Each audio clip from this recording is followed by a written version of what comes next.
de me lancer un défi de filmer cette vidéo avec seulement 36% de batterie. Est-ce que je vais y arriver? J'espère, je pense, on verra bien. Hey, what's up, moi c'est Léa, et aujourd'hui on se retrouve dans une nouvelle vidéo, une vidéo critique. Et ça fait super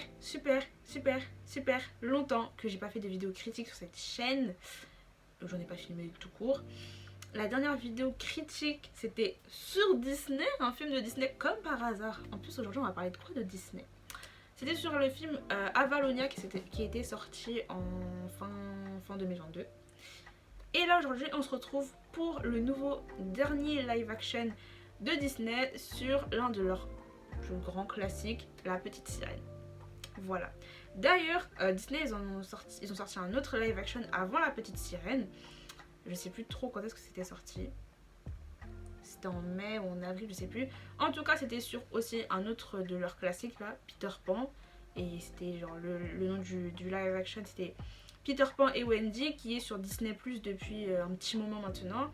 Je vous avoue que j'ai pas vu le film, et pour être tout à fait honnête, j'ai pas trop envie de voir le film parce que le film me donne pas trop envie. La bande annonce, quand je l'ai regardée, ça m'a pas trop donné envie de regarder le film, je sais pas, il y a rien qui m'attirait. Et le seul petit truc qui pourrait me faire aller regarder le film, c'est l'actrice qui joue la fée Clochette, Yara Shahidi, que j'adore, je kiffe cette actrice.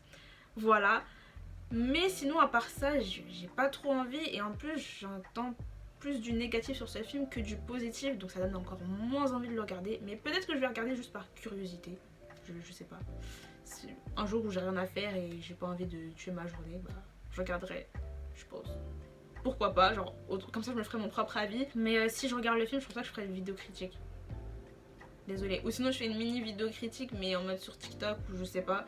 Mais je sais pas. Mais aujourd'hui on va se retrouver pour une critique sur un live action de Disney. Leur dernier live action qui est sorti au cinéma le 24 mai. La Petite Sirène. Voilà, le énième live action de Disney. Genre vraiment j'ai l'impression que maintenant c'est que ça. Et en plus ils ont déjà annoncé plusieurs autres live action qui vont sortir dans les années à venir. On souffle Disney parce que vraiment ils annoncent plein de live action hein. C'est bien d'avoir des projets de live action et tout, je dis pas le contraire, même si personnellement je comprends pas pourquoi faire autant de live action. Mais j'aimerais bien aussi des annonces de dessins animés, enfin genre de films d'animation. Bref, par contre là, on va parler. Disney, apparemment ils vont faire un live action sur le Bossu Notre-Dame. J'ai entendu ça dans une vidéo. Sur le Bossu Notre-Dame. Sachant que c'est mon Disney préféré. Ok, même Hercule. J'ai entendu Hercule, je me dis mais pourquoi? Mais pourquoi Lilo et Stitch? Non, Lilo et Stitch. Lilo et Stitch, ce qui me fait peur, c'est Stitch.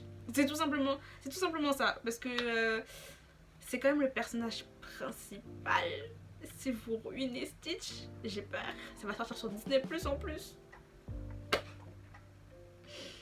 Je vais pas être méchante, mais la tête de Polochon, moi, mais par contre, c'est un personnage qui est secondaire, qu'on voit pas souvent.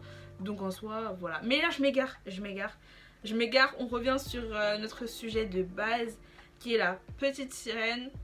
Je vais vous donner mon avis et voilà. Donc au moment où je filme, ça fait une semaine que j'ai vu le film au cinéma. J'ai énormément hésité à le voir à le voir en VF ou en VO, et au final je l'ai regardé en VF, bien que je suis super fan de l'actrice qui joue Ariel et qu'elle a une voix magnifique, et que c'était juste vraiment pour ça que je voulais voir le film en VO, parce que je connais plus la voix de l'actrice. Je connais juste sa voix de base en fait. Donc en VF ça allait être peut-être un peu bizarre. Mais au final j'ai cédé, je me suis dit bon vas-y je vais regarder en VF. Surtout que j'étais pas toute seule et que j'avais pas envie de perdre les deux personnes qui allaient voir le film avec moi. Donc bon. Par quoi commencer dans cette critique? On va parler du scénario comme d'habitude. De toute façon mes critiques elles sont toujours comme ça. On parle du scénario, des personnages, du visuel. Donc on va pas changer hein. On va commencer avec le scénario. Alors le film est basé sur son film d'animation du même nom, ce qui est logique, c'est un live action. C'est une adaptation du film d'animation. mais c'est beaucoup basé sur le film. Après, à côté de cela, on va avoir pas mal de nouvelles scènes, enfin pas mal de nouvelles scènes. On a de nouvelles scènes qui vont être ajoutées, ce qui fait que le film est plus long que le film original. Et justement, quand tu vois que le film est plus long, tu t'attends donc à ce qu'il y ait pas mal de nouvelles scènes. Alors, on a des nouveaux ajouts, comme je l'ai déjà dit. Pas mal de petits nouveaux ajouts qui vont apporter quelque chose en plus. Le film a été retravaillé, réarrangé de manière à ce qu'on ait quelque chose d'un peu plus différent. Mais au final, c'est vrai qu'on retrouve beaucoup l'histoire de base sur la petite sirène. Et j'avoue qu'il y a certaines scènes où c'est pas ouf. Les scènes qui sont sous l'océan, ça n'a pas été mes scènes préférées. Malheureusement, j'ai beaucoup moins aimé les scènes qui étaient sous l'eau parce que je trouve qu'il se passait au final pas grand chose malheureusement et que au final c'était pas très intéressant. C'est vrai que on va dire que les scènes sous l'océan c'est beaucoup c'est très calqué sur le film de la petite sirène, le film d'animation. En soi, il n'y a pas de problème pour que ça soit calqué, etc. Mais je pense que ça aurait été bien d'ajouter peut-être des nouveaux trucs. On va avoir des nouveaux trucs, je sais pas comment dire, mais on va parler de nouvelles choses entre guillemets, mais c'est vraiment vite fait. Par exemple, non, je vais pas donner d'exemple parce qu'en fait j'ai peur de spoiler, j'ai pas envie de spoiler. Voilà, on va avoir des nouveaux trucs qui vont être abordés très rapidement. Je pense à une scène en particulier au tout début, autour de la réunion du roi Triton et de ses filles, qui va être assez différente par rapport au film de base. Ils vont... En fait, cette réunion a un but, sauf que ce but, bah, on le comprend pas. On nous balance l'information, mais on nous en dit pas plus. C'est vrai c'est vrai que je me rends compte qu'à la fin du film, je sais toujours pas ce que c'était cette chose qui a été évoquée. Mais, ce que je veux dire, c'est que les scènes sous l'océan, c'est quasi les mêmes que dans le film d'animation. Il y a rien en plus. Par contre, toute la partie du film qui est sur Terre est beaucoup plus intéressante et c'est vraiment là où on va dire entre guillemets il se passe un peu plus de choses et que c'est vraiment intéressant pour le coup. On a aussi l'ajout de nouveaux personnages comme par exemple la mère d'Eric, je sais même plus comment elle s'appelle en plus. Bref, qui est un personnage qui certes est secondaire mais qui est quand même là et qui est quand même assez présent je trouve et qui a un impact qui a un petit impact sur la vie de son fils et voilà. Après moi ce que j'ai bien aimé c'est qu'il y a certaines scènes qui étaient certains moments qui sont du coup retravaillés de manière à ce que ça semble plus cohérent, notamment je pense à l'amour entre Eric et Ariel qui semble beaucoup plus naturel grâce entre guillemets à Ursula. Faut avoir vu le film pour comprendre pourquoi je dis ça, mais je veux dire que leur amour à l'écran ça semble tellement naturel et tellement plus naturel et cohérent par rapport au film d'animation où je trouvais peut-être que c'était pas un peu too much mais ça semblait peut-être un peu moins naturel. Voilà, c'est à ce moment là je peux pas développer parce que si je développe je vais spoiler et je ne veux pas spoiler. Toutes mes vidéos critiques sont sans spoil. On ne spoil pas ici, on a dit. Mais après, comme je l'ai dit au début, c'est vrai qu'il y a des choses qui sont évoquées mais qui ne sont pas assez développées dans le sens où on nous dit quelque chose mais en fait au final on ne comprend pas forcément parce qu'on ne nous en dit pas plus. Pareil, je ne vais pas citer quoi parce que je ne veux pas spoiler, mais je pense que ça commence dès le début, on va dire entre guillemets, avec la réunion entre Triton et ses filles. Il y a quelque chose qui est évoqué mais on ne sait pas trop ce que ça signifie, on ne sait pas trop ce que c'est, on comprend pas trop et je trouve ça dommage qu'on nous en dise pas un peu plus. C'est bien de rajouter des nouveaux trucs mais il faut aussi un peu nous expliquer. Après, un autre truc, je trouve, après c'est parce que moi je suis une personne qui a peur facilement, je ne peux pas regarder les films d'horreur, c'est impossible, je suis trop j'ai peur de tout. Enfin c'est pas que j'ai peur de tout mais j'ai peur assez facilement. Mon gros problème par exemple Halloween, c'est une fête que je n'aime pas forcément parce que justement j'ai trop peur à Halloween, j'ai trop peur. Genre limite je veux pas sortir de chez moi parce que j'ai peur de tomber sur un costume qui me fait peur. Et pour être encore plus honnête, je peux pas trop aller dans les magasins là de déguisements. Vous voyez, des déguisements là, hein, pour Halloween, etc. Parce que je peux pas, parce que ça me fait trop peur. J'ai un magasin en face de chez moi. Et ils font des déguisements. Mais genre vraiment, tu rentres dans le magasin, le premier truc que tu vois, c'est les déguisements qui font peur. Je ne peux pas rentrer dedans. Mais quel est le rapport avec la petite scène? C'est que je trouve qu'ils ont fait des scènes qui font un peu peur. Franchement, il y a des moments, je sais pas, en mode... Oula, genre doucement, genre franchement à un moment j'ai eu un sursaut. J'ai eu un sursaut au moment où Ariel rentre dans la grotte d'Ursula. Parce que, je sais pas, ce moment où elle rentre, ça fait peur parce que ce qui est autour d'elle, j'aimais pas, j'aimais pas. Je trouve qu'il y a des petites scènes comme ça. Après, franchement, il n'y en a pas beaucoup dans le film, hein, le film est pour tout public, donc bon, il y a des enfants qui ont vu. Donc voilà, je pense que c'est à peu près tout ce que je voulais dire au niveau du scénario. J'aurais peut-être voulu qu'on fasse des petits nouveaux ajouts. Après, ce qui est bien, c'est que genre les ajouts qu'ils ont faits sont cohérents et ouais, ils sont cohérents et ça donne quelque chose en plus au film, même s'il n'y en a pas énormément et que le film est quand même pas mal basé sur le film de base, enfin le film d'animation de base. Ces petites scènes rajoutent quelque chose en plus et franchement c'est sympa parce que s'il n'y avait pas ces scènes là, bah, le scénario ce serait pas ouf. Et Disney, vous savez que on est un petit peu fâché au niveau du scénario, hein. Je vais pas revenir sur ça, hein. Avalonia, voilà. Mais là, le scénario il passe, genre à la limite, genre il passe, vraiment. Parlons des personnages maintenant. On va parler des personnages principaux. Et on va commencer par le prince Eric, qui pour moi est un personnage, bah franchement pas mal.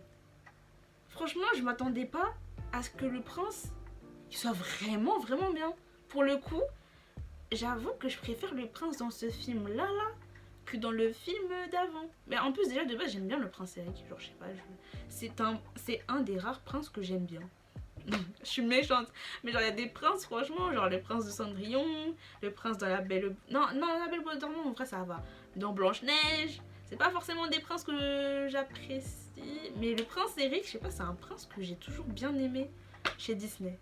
Genre vraiment, et là dans ces films, et bah je l'aime encore plus, vraiment il est trop bien. Ce que j'ai bien aimé dans le prince, enfin chez le prince, c'est que Disney a vraiment apporté quelque chose en plus. Ils ont développé encore plus le prince Eric. C'est-à-dire qu'on va en apprendre davantage sur lui, sur son enfance, sur ses passions, sur les choses qu'il aime, sur sa vie en ce moment parce que bah en fait il est un peu dans... Il va un peu à un moment de sa vie où genre il a envie de faire pas mal de trucs, de suivre ses passions et de faire ce qu'il a envie.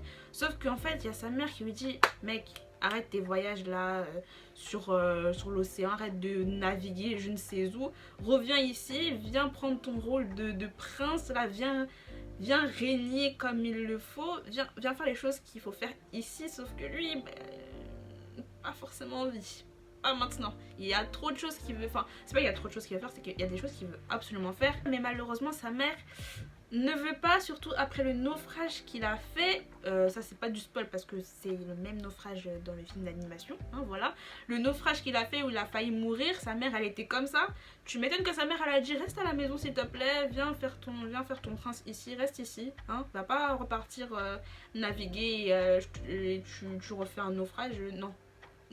En vrai je comprends, Mais notre petit Eric, lui, il est à la recherche de...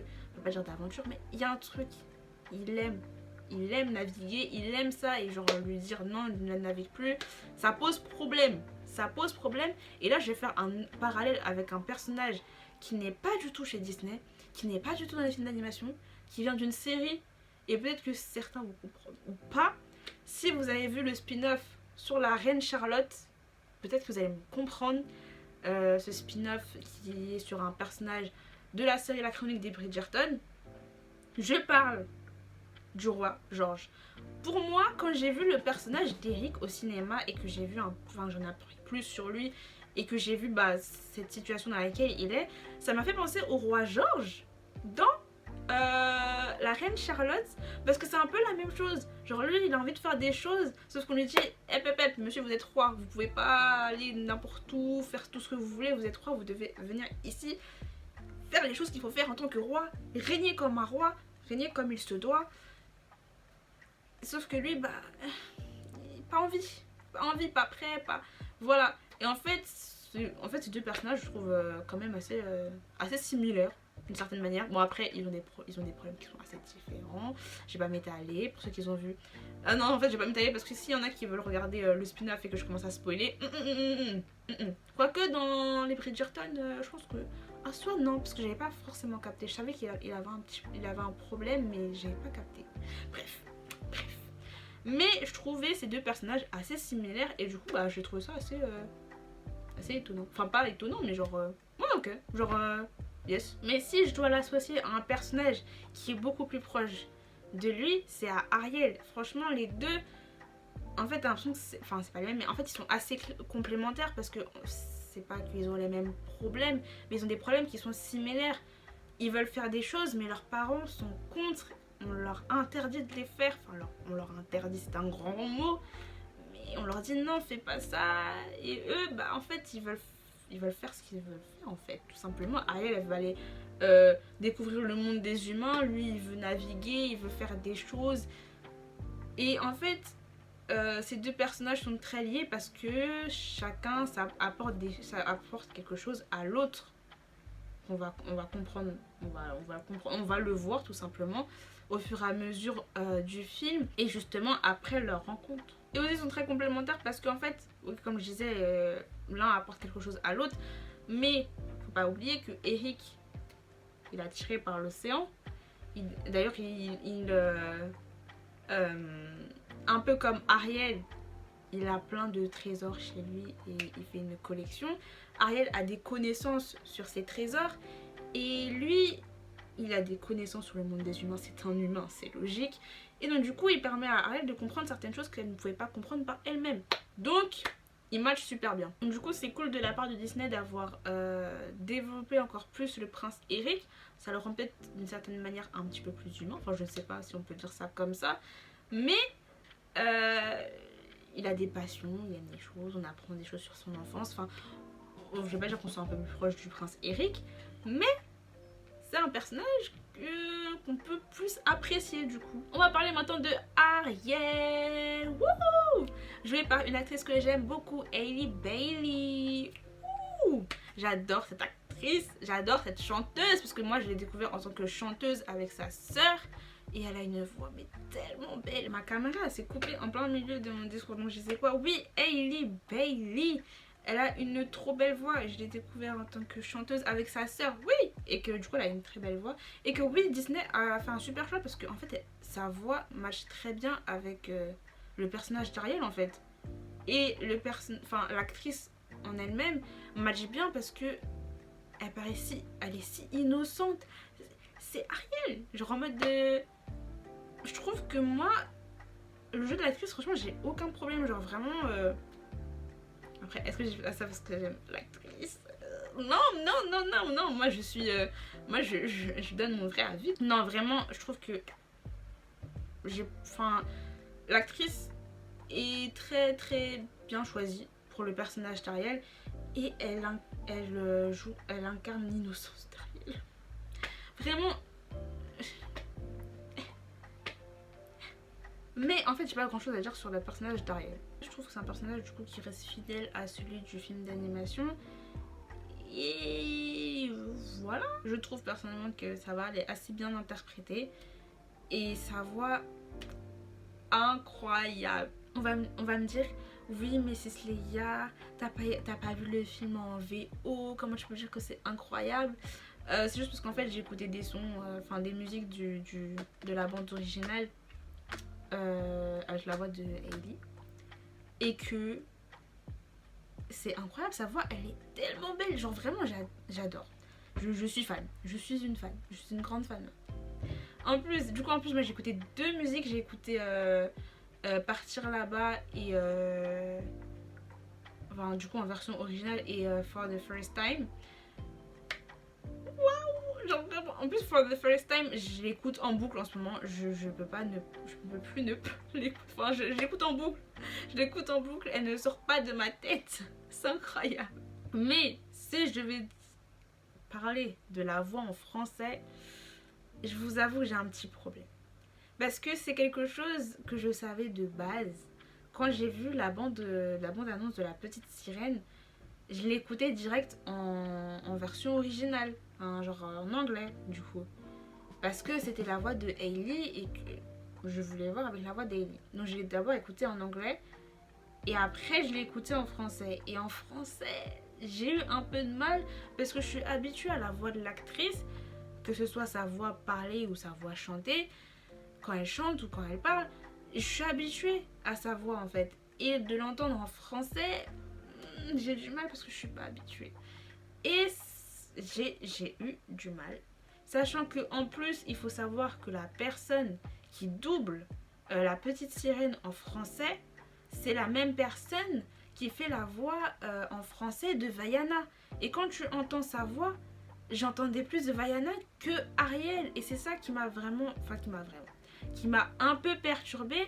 Et justement, c'est pour ça que j'ai hésité à aller voir en VO, parce que j'avais peur que la VF me sorte complètement du film. On m'a pas sorti du film, mais c'est vrai qu'en entendant Ariel, j'entendais un peu Vaiana, malheureusement. Donc bon, je pense que c'est bien aussi de le voir en VO pour avoir un avis sur la VO et sur la voix de Hailey, qui je trouve match super bien pour le rôle de la petite Sirène, enfin le rôle d'Ariel, tout simplement. Et voilà, on va passer sur le personnage d'Ursula, une méchante. Genre vraiment, je pense que parmi les méchants de Disney, elle pourrait être peut-être dans mon top 5 de mes méchants préférés. Peut-être. Je me suis jamais vraiment posée sur cette question, mais c'est vrai que Ursula, c'est une méchante que j'aime beaucoup quand même. Et en sortant du film, je trouvais que ça allait, que l'actrice qui joue Ursula, bah ça collait bien, ça allait, elle faisait bien son rôle de méchante, mais c'est vrai qu'il y a peut-être des petits trucs qui m'ont dérangé. C'est bizarre de dire ça, mais j'ai l'impression aussi d'une certaine... Enfin, c'est bizarre parce qu'en fait je me contredis en même temps, mais j'ai l'impression que parfois aussi j'avais peut-être un petit peu plus du mal avec Ursula, mais à mon avis là il est bancal, surtout ça fait une semaine, donc genre du coup c'est plus trop frais dans ma tête. Mais comme le prince Eric, on en apprend plus sur Ursula, sur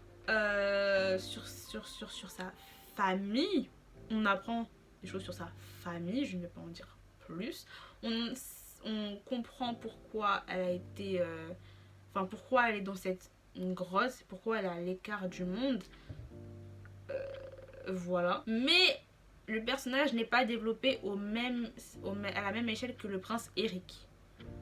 C'est pour ça que d'une certaine manière, j'aurais peut-être voulu en apprendre encore un peu plus sur Ursula, parce que moi je suis gourmande, j'aimerais en savoir un peu plus. Donc je me dis, est-ce que aussi on pourrait pas laisser une petite part de mystère pour pouvoir faire un spin-off?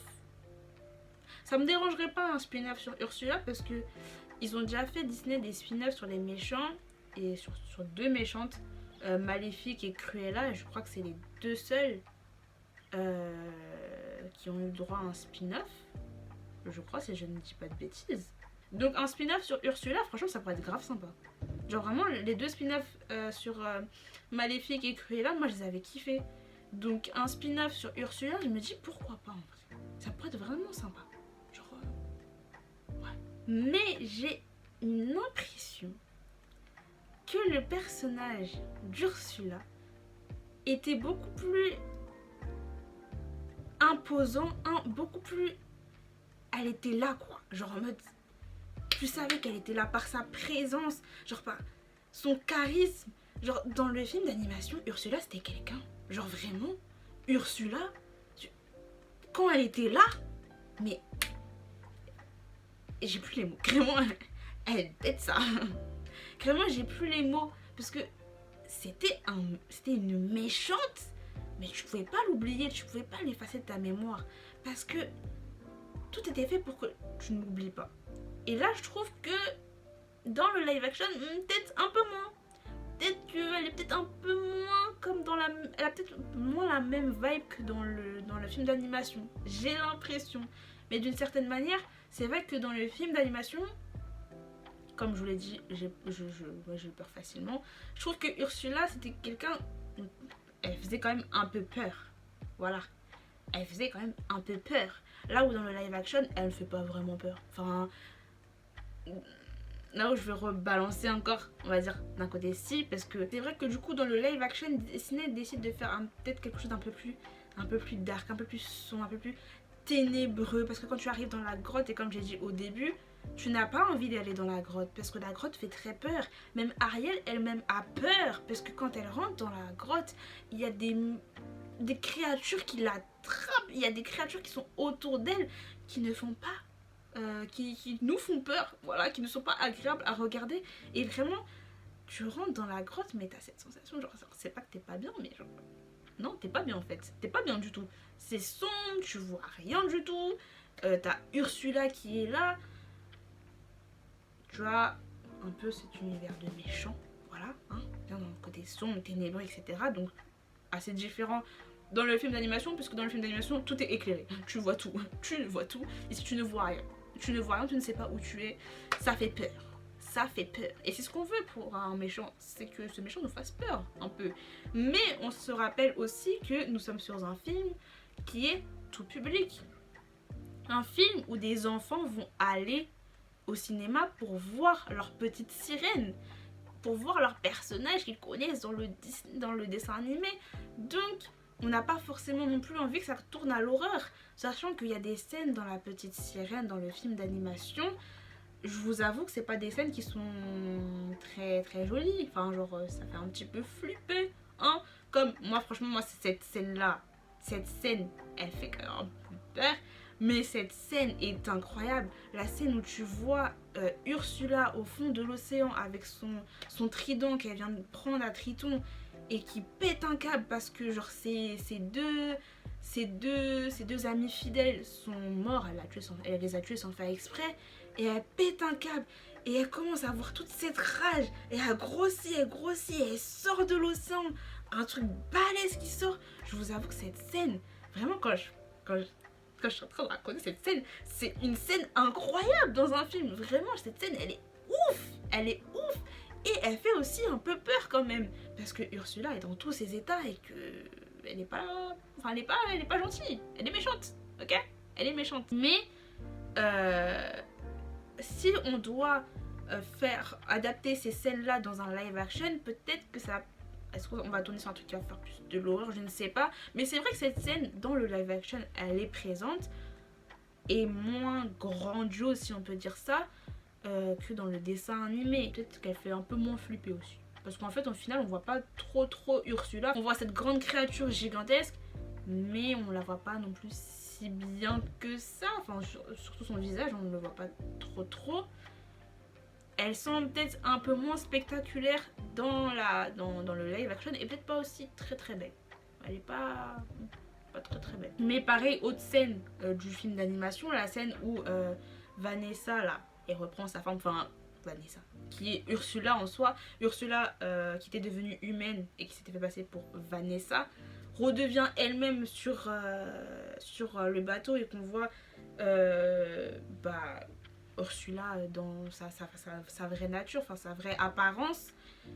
Cette scène aussi, c'est une scène, en soi on s'en rend pas compte, mais c'est aussi une scène qui peut faire flipper si tu l'adaptes en vrai. Donc c'est vrai qu'après Disney a pris des mesures pour que ces scènes soient moins choquantes si on peut dire ça et moins effrayantes, ce qui fait que peut-être que le personnage d'Ursula au final fait peut-être un peu moins terrifié, ce qui fait que du coup ce personnage est moins terrifiant dans le live action que dans le dessin animé, ce qui me fait dire que dans le dessin animé Ursula est quand même meilleure je trouve et plus Ursula quoi. Donc c'est vrai qu'avec tout ça on peut se dire que c'est peut-être compliqué d'adapter Ursula en live action. Il faut faire quelque chose d'un petit peu moins terrifiant, mais le personnage fonctionne quand même aussi bien. Moi je sais que quand je suis sortie du cinéma, c'est pas un personnage qui m'a déçue. mais c'est vrai qu'elle était moins terrifiante. Après, je vais pas faire des cauchemars non plus. Maintenant, nous allons passer au personnage de Sébastien. En fait, je vais pas parler de tous les personnages, parce qu'il y a des personnages, franchement, bah, j'ai pas grand chose à dire. Mais on va parler du personnage de Sébastien. Mon perso préféré. Mon perso préféré. Enfin, je le kiffe. Non, ici, franchement, il est tellement drôle. Mais combien de fois je me suis tapé une barre de rire dans le cinéma avec lui. Franchement, des fois, il a des répliques. Ces répliques, elles sont tellement cash. C'est trop drôle. Mais il est trop bien, ce personnage. Franchement, ils ont fait un super travail avec Sébastien. C'est vrai que l'apparence du crabe... j'avais un peu du mal au début. C'est même pas j'avais un peu du mal, c'est j'avais du mal. Enfin, genre, c'était un peu. Bah, c'était un crabe bien réel, quoi. Mais du coup, ça correspondait moins au personnage qu'on a dessin animé. Mais c'est un vrai crabe. Donc voilà, bon, son apparence, j'avais un peu du mal. Mais en fait, en regardant le film, franchement, tu t'y habitues. Hein, c'est plus si dérangeant que ça au final. Hein. Donc, du coup, j'ai trop kiffé ce personnage. Je vais pas revenir sur certains personnages, par exemple. Sur le personnage d'Eureka, je vais pas revenir sur ce personnage là parce que j'ai pas grand chose à dire, mais ça va, genre c'est un personnage qui est assez fidèle au final au personnage de base, bien que dans le live action Eureka est de sexe féminin, mais du coup elle s'appelle Eureka dans le film aussi, je sais plus, oui je crois, oh je sais plus mais oui je crois. Et dans le dessin animé, il est de sexe masculin. C'est juste la seule différence. Et oui, bon, peut-être son apparence aussi, quand même. Mais bon, voilà. Et Polochon, inexistant. Vraiment Polochon. Mais après, il faut dire que dans le dessin animé, Polochon, il n'est pas non plus là H24. Enfin, genre, il est dans l'océan, elle est sur Terre. Donc, c'est un peu compliqué de ramener Polochon partout. Mais c'est vrai qu'il est peut-être encore moins présent dans le live action. Pour le coup, ouais. Parlons maintenant du visuel, qui est un sujet qui fâche. Et bah le visuel, bah c'est pas ouf. C'est pas ouf. Attention, je précise, le visuel n'est pas ouf sous l'océan. Je suis désolée, mais je n'étais pas fan du tout des scènes sous l'océan.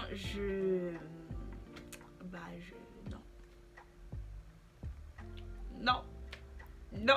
J'ai pas beaucoup dans la bande-annonce, j'avais l'impression que c'était plus beau. Mais en fait, non. Genre, c'est pas beau. Je suis désolée. Franchement, je suis désolée, Disney, mais là, au niveau du visuel, c'était pas beau. J'ai pas aimé les scènes sous l'océan. C'est pas joli. T'as pas trop l'impression d'être sous l'océan. C'est. Non. Pas fan. Pas fan du tout. Pas fan du tout. Surtout qu'ils ont pu faire un truc quand même mieux, quoi. Plus joli, plus coloré. Surtout quand. Enfin. Ce qu'on voit dans les dessins animés, c'est quand même beau. T'as envie d'être sous l'océan quand même. Là, non. Non, j'ai pas envie d'être sous l'océan. J'ai envie de partir de l'océan comme Ariel. Non, j'ai pas envie. Donc, je trouve ça dommage.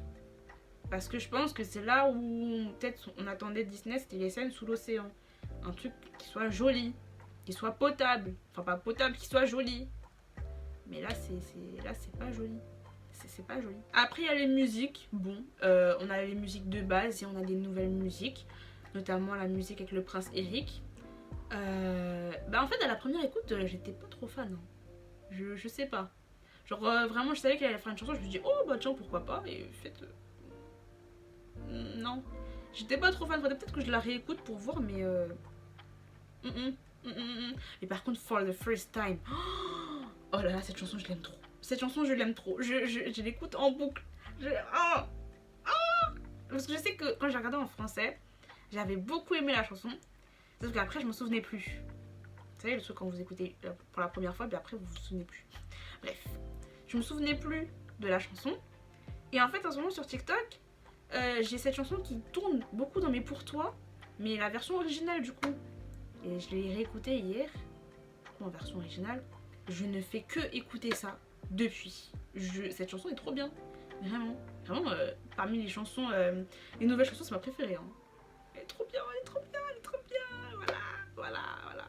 Donc voilà. Bon, il s'agirait de conclure sur cette critique. Eh bien, La Petite Sirène, ça reste quand même un live action qui, ça va.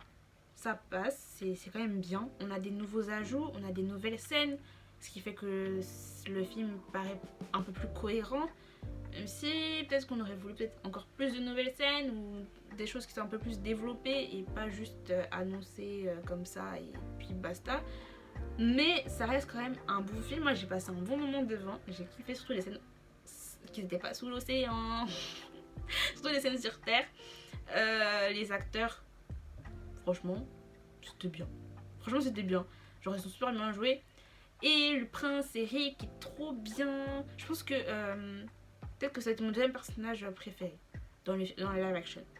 Parce que franchement j'ai vraiment bien aimé ce que Disney ils ont fait avec le prince Eric. Je pense que c'est vraiment, c'est vraiment le truc que j'ai envie de dire dans cette conclusion. C'est que Disney, vous avez fait un super travail avec le prince Eric. Moi j'adore ce que vous avez fait. J'applaudis. Vous voyez, vous pouvez le faire. Vous pouvez développer des personnages et les exploiter. Vous pouvez. Donc le film était quand même bien. J'ai bien aimé, mais après, je trouve ça dommage, le visuel, qui en fait gâche tout. Sachant qu'on est sur un film où on est quand même pas mal sous l'océan. Sachant que les scènes sous l'océan sont très longues. Je trouve, pour ma part, peut-être un peu trop longues. Et c'est dommage que le visuel ne suive pas. Malheureusement. Et voilà, ce live action était quand même plutôt pas mal. Donc, moi je vous conseille d'aller le voir, de vous faire votre propre avis. Et d'aller le voir en VO peut-être aussi. Parce que peut-être que la VO je pense que la VO en vaut le coup large. Mais large, surtout quand tu as Hailey dans les voix. On doit aller voir le film en VO. Je suis désolée de ne pas l'avoir vu en VO. Je le verrai en VO. Franchement, je vous jure, je le verrai en VO parce qu'il faut le voir en VO.